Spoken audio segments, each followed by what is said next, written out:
हो ज्ञानी ज्ञान के दाता, मुनि गुरुवर को करके प्रणाम। गाऊं मैं ध्याऊं मैं सुबह शाम, पुलक सागर एक नाम एक नाम। प्रसारण पुण्यार्जक परिवार जिन शरणम तीर्थधाम के परम संरक्षक संघपति श्री प्रदीप मामा, प्रतिभा मामी, भोपाल। क्या करोगे, क्यों जीने की आशा रखे हुए हो?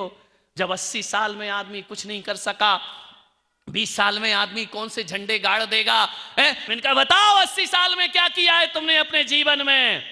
कुछ नहीं किया। शादी की, बड़े हुए, बच्चे पैदा किए, ये 2-4 खेल रहे हैं, पोते के पोते हो गए। इनका अब भी जाने का मन नहीं है तुम्हारा? विचार करिए मान्यवर, ये घिसट घिसट के 80 साल की जिंदगी जी रहे हो। क्या होगा इस जीवन से? 50 साल की जिंदगी जी के तुमने क्या किया है? एक दादाजी की अर्थी जा रही थी, लोगों ने पूछा मेरे से, महाराज ये सेठ मर के कहां गया? अरे मैंने मैं कोई यमराज का एजेंट हूं क्या कि मर के कहां गया? मुझसे पूछ के ले जाता है क्या यमराज? बोले नहीं, आप संत हो, आप बताओ ये मर के कहां गया। अरे मैंने कहा मुझे क्या मालूम ये स्वर्ग गया कि नरक? बोले नहीं, आप तो ज्ञानी हो, शास्त्र पढ़ते हो, बताओ ये मर के कहां गया। मैंने कहा मुझे नहीं मालूम, लेकिन एक बात बताओ। बोले क्या? मैंने कहा एक बात बताओ, ये आदमी कितने 80 साल जिया है? बोले हाँ 80 साल जिया है। मैंने कहा ये कैसे जिया है, इसने क्या काम किया है? बोले काम क्या किया है? मैंने कहा बता ना क्या काम किया, फिर मैं बताऊंगा नरक गया कि स्वर्ग। अरे मैं क्या बताऊंगा, फिर तो नांदगांव वाले ही बता देंगे कि नरक गया कि स्वर्ग गया। मैंने कहा बता क्या किया है? बोले 20 साल से तो पुलिस ढूंढ रही है। विचार करिए, जीवन का चरित्र देखो। 20 साल से पुलिस ढूंढ रही है, 20 साल तिहाड़ जेल में बंद रहा, 20 साल घर आके घर वालों को परेशान करा, 20 साल से अस्पताल में सड़ रहा है, और मैं इनका फिर भी तू पूछ रहा है ये स्वर्ग गया कि नरक गया है। मैं कहता हूं ऐसी जिंदगी जीने से क्या मतलब है? ऐसी जिंदगी किस काम की होती है? अरे कुछ काम करके जाना। दुनिया में आने वाले जाते हैं रोज लाखों, बेकार खाने वाले। तुमने अपनी 50 साल की जिंदगी में ऐसा क्या किया है? अरे 20 साल की जिसे पुलिस ढूंढती रही हो, जिसके जीवन का चरित्र ऐसा हो। मैं पुलक सागर कहता हूं घिसट घिसट के ऐसी 80 साल की जिंदगी बेकार है। ऐसे 80 साल और 100 साल की जिंदगी से अच्छा तो 23 साल का भगत सिंह होता है, जो देश के लिए फांसी के फंदे पर चढ़ जाया करता है। ऐसी जिंदगी जीकर क्या करोगे? अरे वो 9 साल के संत ज्ञानेश्वर हुआ करते हैं, जो 9 साल में सदियों का जीवन जी के चले जाते हैं। वो 11 साल में आचार्य कुंद कुंद महाराज पूरी जिंदगी का सार समझ जाया करते हैं। ध्यान रखिए, ऐसी जिंदगी से तो वो कम जिंदगी अच्छी। अरे भगत सिंह 23 साल में सदियों का जीवन जी करके चले गए। संत ज्ञानेश्वर 9 साल में सदियों की जिंदगी जी करके चले गए। आचार्य कुंद कुंद 11 साल में सन्यास लेकर सदियों की जिंदगी जी करके चले जाते हैं। घिसट घिसट के जी रहे हो जिंदगी को, ध्यान रखिए। सोचो कभी एक बार हमने अपनी जिंदगी से क्या किया है। किसी के 50 साल हो गए होंगे, किसी के 60 साल हो गए होंगे। क्या किया तुमने देश के लिए? क्या किया तुमने धर्म के लिए? क्या किया तुमने समाज के लिए? क्या किया तुमने राष्ट्र के लिए? खाए पिए और दिन गंवाए हैं और कुछ नहीं किया है। ध्यान रखना, ये मत सोचो कि हमने एक मकान बना लिया है, बहुत बड़ा काम नहीं कर लिया। मकान बना लिया तो एक चूहा भी अपने रहने के लिए बिल बना लेता है। ध्यान रखिए, कोई बहुत बड़ा काम थोड़ी कर दिया। रहने के लिए घोंसला तो एक चिड़िया भी बना लेती है, एक पक्षी भी अपना घोंसला तैयार कर लेता है। तुमने कर लिया, कौन सा बड़ा काम कर लिया? ध्यान रखना, हमारा 2 मंजिल का मकान, हमारे 3 मंजिल का मकान, एक बया चिड़िया होती है ना, वो भी डबल स्टोरी का घोंसला बनाती है। ध्यान रखना, ग्राउंड फ्लोर और फर्स्ट फ्लोर, उसको भी हवा लग गई नांदगांव की। ध्यान रखना, कोई बहुत बड़ा काम नहीं कर लिया। हमने बच्चों को जन्म दे दिया, जानवर भी दे देता है, भैंस भी बच्चा दे देती है, कुत्ते बिल्ली भी बच्चे दे देते हैं। बच्चे को जन्म दे के तुमने कौन सा बड़ा काम कर लिया है? आपसे पूछ रहा हूं मैं। हमने अपने खाने के लिए भोजन की व्यवस्था कर ली, एक कुत्ता भी अपना पेट भर लेता है सुबह से शाम में, तुमने भर लिया तो कौन सा बड़ा काम कर लिया? मान्यवर, आप अपनी जिंदगी से एक बार पूछिए, मैं आपको वक्त दे रहा हूं, जब भी अकेले में बैठो तो पूछना मेरी 50 साल की जिंदगी किस काम आई। ध्यान रखना, खाना पीना भोगना वो दुनिया से विदा हो जाना नहीं, ऐसी जिंदगी बेकार, लानत की जिंदगी है ये। आपको सोचना चाहिए हमने अपने जीवन से क्या किया है। अब क्या कर सकते हैं महाराज? बहुत कुछ कर सकते हो। मदर टेरेसा बुढ़ापे में कोढ़ियों की सेवा करके भारत रत्न का सम्मान पा सकती है। ध्यान रखना, क्यों नहीं कर सकते हो? महात्मा गांधी बुढ़ापे में देश को आजादी दिला सकते हैं, आप क्यों नहीं कर सकते हो? आचार्य शांति सागर महाराज वृद्धावस्था में दीक्षा लेकर दिगंबर संस्कृति का उन्नयन कर दिया करते हैं, आप क्यों नहीं कर सकते हो? हर आदमी कर सकता है अपने जीवन में। 80 साल की उम्र में कीरो ग्रीक भाषा सीख जाया करता है मान्यवर, बुढ़ापे में भी बहुत कुछ हुआ करता है। आपसे मेरा निवेदन है, ऋषभ देव ने 84 लाख पूर्व में 83 लाख पूर्व घर में बिताए और 1 लाख पूर्व में जगत के भगवान बनकर दुनिया से विदा हो जाया करते हैं। एक अंतिम आयु, अंत में भी जीवन में कुछ कर लो तो बहुत कुछ अपने जीवन से हो सकता है। क्या किया है आपने? कोई थारे मारे लड़ाई झगड़े मेरा तेरा ये ठीक रहे बटोरते बटोरते जिंदगी बीत गई, यही राग देश में जीवन बीत गया। अंत समय क्या होगा? कुछ नहीं होने वाला है। करेंगे एक से मैंने अभी औरंगाबाद में कहा कि दीक्षा ले लो, ले लेंगे। अभी उम्र क्या है? 70 साल में उम्र क्या है? मैंने कहा तू हर साल जवान होने की तैयारी में है क्या? तुझसे तो अच्छा मैंने कहा सांप होता है जो केचली छोड़ के फिर जवान हो जाया करता है। आदमी अब क्या करेगा? 70 साल में फिर से जवान होगा। हर पल हर क्षण उम्र कम हो रही है, शरीर शिथिल पड़ रहा है, लेकिन आदमी की इच्छाएं कभी मरती नहीं। सोचना है। एक बच्चा आया मेरे पास, बोले महाराज मैं दीक्षा लेना चाहता हूं, आपके साथ चलना चाहता हूं। 70 साल के दादाजी बाजू में खड़े। उसने कहा पागल हो गया है क्या? अरे मैंने कहा क्या हो रहा है दादाजी, आप तो मेरे प्रवचन सुनते हो, आप तो समय सार पढ़ते हो, आप तो बड़े बड़े ग्रंथ पढ़ते हो, गीता पढ़ते हो। पढ़ता हूं महाराज। तो मैंने कहा क्या कह रहे? बोले पागल हो गया है। ये हो गया पागल, आप मत होना। अरे मैंने कहा मैंने क्या कर दिया है? बोले महाराज अभी बच्चा है, ये क्या दीक्षा लेगा? मेरा पोता है 10-11 साल का है, इसकी बातों में मत आना, ये बच्चा है, अभी इसको बड़ा होने दो। मैंने कहा ये बच्चा है? बोले हाँ। मैंने कहा दादाजी तुम बड़े हो गए, तुम दीक्षा ले लो। बोले हमारी इच्छा नहीं है। बच्चा ले तो बच्चा है, बूढ़े की इच्छा नहीं। आदमी सोचना विचार करना है। सन्यास का उम्र से कोई संबंध नहीं हुआ करता है। और एक बात याद रखना नांदगांव वालों, कि सन्यास ऐसी चीज नहीं है कि मैं तुम्हें दे दूं और तुम मुझसे ले लो। ये तो ऊपर वाले की मर्जी से काम हुआ करता है। इस भीतर जिस दिन परमात्मा की प्यास जागृत हो जाती है, हजारों आंधी तूफान भी आ जाएं तो सन्यास को कोई रोक नहीं पाता है। वह आगे बढ़कर के जीवन के लक्ष्य को प्राप्त कर लिया करता है। सोचना है, विचार करना है आपको, क्या किया हमने अपने जीवन में?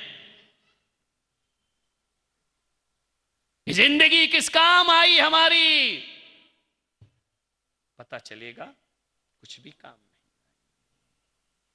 व्यर्थ जिए और व्यर्थ दुनिया से विदा हो गए। मान्यवर, मैं तुम्हें सुधारने नहीं आया हूं। एक बात याद रखना, मैं केवल अपने प्रवचन इसलिए नहीं करता हूं कि पूरे शहर सुधर जाएं। मैं प्रवचन इसलिए करता हूं कि पूरा शहर बिगड़ नहीं जाए। ध्यान रखिए, सुधारने की ताकत मुझ में नहीं है, लेकिन तुम बिगड़ ना जाओ इसके लिए मैं अपने गले से जोर से आवाज लगाकर तुम्हें प्रवचन करता हूं। तुम्हें नहीं सुधारूंगा, तुम्हें नहीं बदलूंगा, लेकिन तुम्हें और नहीं बिगड़ने दूं, ये संतों का काम हुआ करता है। ध्यान रखिए, तुम जीवन को बर्बाद ना कर सको, ये मेरा फर्ज है। और अंजलि भर लेना और दरिया भर लौटा देना, ये मेरे जीवन का लक्ष्य हुआ करता है। ध्यान रखना, दिगंबर संत वो संत होता है, धरती बिछाता है, आसमान उड़ता है, और अंजलि भर लेता है और दरिया भर वापिस लौटा दिया करता है। जीवन को बदलो, एक बात याद रखना, तुम बदलोगे तुम्हारा भला है, तुम चेंज हो गए तुम्हारा भला है, उसमें पुलक सागर का कुछ बनना और बिगड़ना नहीं है। सुधर जाओ तो मेरा कुछ नहीं बनेगा, बिगड़ जाओ तो मेरा कुछ बिगड़ने वाला नहीं। लेकिन जिंदगी को समझो, वरना क्या होगा, बुढ़ापे में सिवा पश्चाताप के कुछ भी हमारे हाथ लगने वाला नहीं है। आंख खुली तब देखा हमने, खेत पे रेत ही रेत कि चिड़िया चुग गई सारा खेत। जिंदगी को बदल ले, मान्यवर, सोचना पड़ेगा। व्यर्थ की जिंदगी मत जियो। बच्चों से भी निवेदन है, युवाओं से भी निवेदन है, जिंदगी का कोई लक्ष्य होना चाहिए। बिना लक्ष्य की जिंदगी बेईमानी की जिंदगी है। मनुष्य भाव मिला है, मनुष्य तन मिला है, इसको सार्थक करो। जाकर के बोलते हो ना मंदिर में, अद्या भव सफलता नैन द्वयस्स देवत्वदीय चरणाम्बुज वीक्षणेन अध्यात्लोक तिलका प्रतिभासते में संसार वारिधि रयम चुलक प्रमाणम। हे जिनेंद्र, आपके दर्शन करने से, आपको देखने से ये संसार मुझे चुल्लू भर पानी के समान नजर आता है। ध्यान रखिए। जानते हो चुल्लू भर पानी क्यों कहा चुलक प्रमाणम? क्योंकि शरीर ने, इस आत्मा ने धर्म की दृष्टि से देखे, अध्यात्म की दृष्टि से देखे तो समुद्र में जितनी पानी की बूंदें हैं, कितनी बूंद होंगी एक समुद्र में, निकालते जाओ एक ड्रॉप से, जितनी बूंदें हैं उतने शरीर इस आत्मा ने पापा करके छोड़ दिए हैं। ध्यान रखना।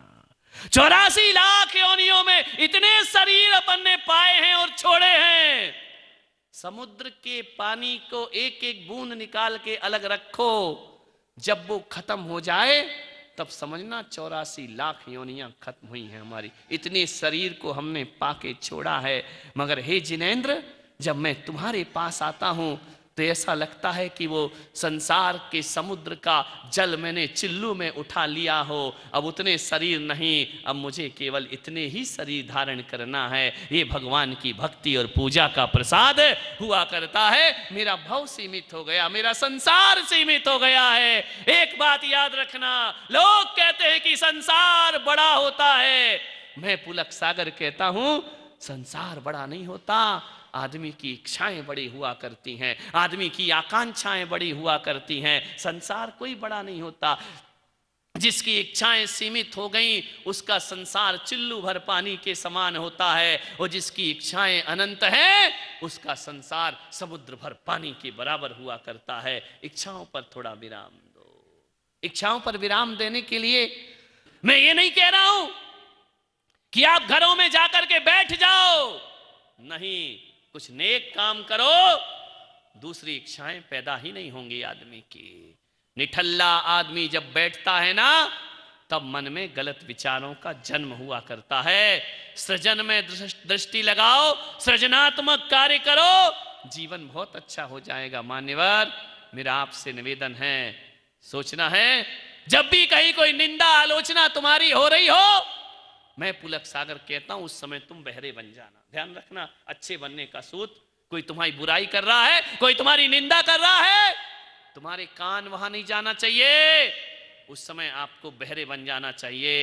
और जब तुम्हारा मन विचलित हो उस समय गूंगे बन जाओ।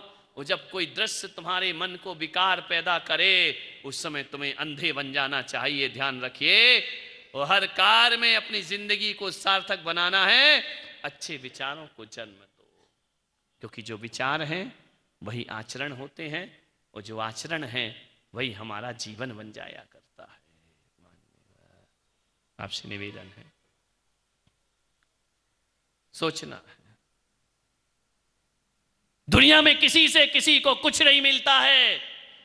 जो कुछ मिलता है हमारे ही कर्मों के द्वारा हमको प्राप्त। और एक बात याद रखना, कर्म करते समय पता नहीं चलता, कर्म का फल भोगते समय पता चलता है। एक पागल था, आगरा के पागल खाने में बैठा था, चिट्ठी लिख रहा था। जाकर के पागल खाने के डॉक्टर ने कहा, क्या कर रहा है तू यहां बैठकर? बोले चिट्ठी लिख रहा हूं, पत्र लिख रहा हूं, लेटर लिख रहा हूं। पूछा कि किसे लिख रहा है? बोले मुझे नहीं पता किसे लिख रहा हूं। तो बोले क्या लिख रहा है? बोले ये भी मुझे नहीं पता है। अब पागल तो पागल है, क्या लिख रहा है ये भी नहीं पता, और किसे लिख रहा है ये भी नहीं पता। 2 पेज की चिट्ठी लिख दी उसने। पूछा कि बता भाई तूने लिखा क्या? बोले मुझे कुछ नहीं पता है।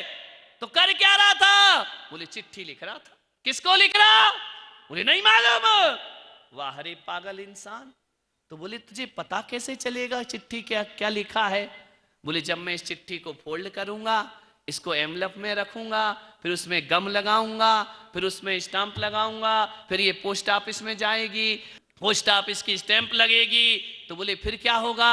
बोले जब ये चिट्ठी 3-4 दिन बाद मेरे पास लौट कर आएगी, और जब मैं खोल के पढ़ूंगा तब बताऊंगा कि मैंने चिट्ठी में क्या लिखा था। अरे उसने डॉक्टर ने कहा पागल आदमी तू ही लिख। बोले लिख तो रहा हूं चिट्ठी में, लेकिन एड्रेस, बोले एड्रेस भी मेरा ही लिखा हुआ है। अब पागल आदमी दूसरे का एड्रेस तो लिखेगा नहीं, चिट्ठी भी खुद लिख रहा है और पैक भी खुद कर रहा है और एड्रेस भी खुद लिख रहा है। जब ये चिट्ठी पोस्ट ऑफिस से लौट के मेरे पास आएगी, मैं लिफाफा खोलूंगा, चिट्ठी पढ़ूंगा, तब बताऊंगा कि मैंने इसमें क्या लिखा था। मान्यवर आप सोच रहे होंगे पागल था वो आदमी। आदमी पागल हो या ना हो, हम लोग भी ऐसे ही लोग हैं जो रात दिन अपने कर्मों की चिट्ठियां लिखते हैं। एड्रेस किसी और का नहीं, एड्रेस अपना ही खुद लिख दिया करते हैं। और जब वह चिट्ठी लौट करके आती है, वो जब फल मिलता है तब पता पड़ता है कि मैंने पिछले जन्म में क्या किया था, उसका फल मुझे आज प्राप्त। और ऐसा नहीं है कि इस जन्म का फल अगले जन्म में मिले।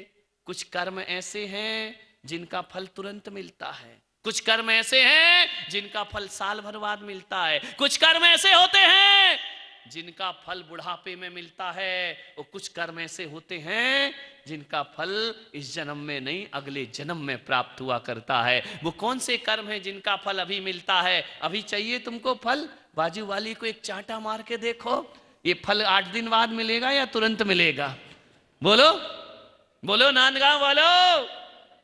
मंत्री जी बाजू में एक देके देखो, कितने दिन बाद रिजल्ट आएगा? डबल आएगा।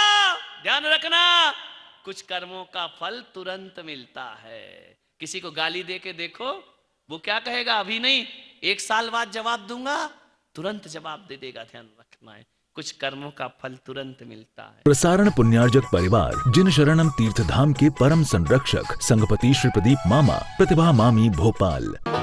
गुरु तुम हो ज्ञानी, ज्ञान के दाता,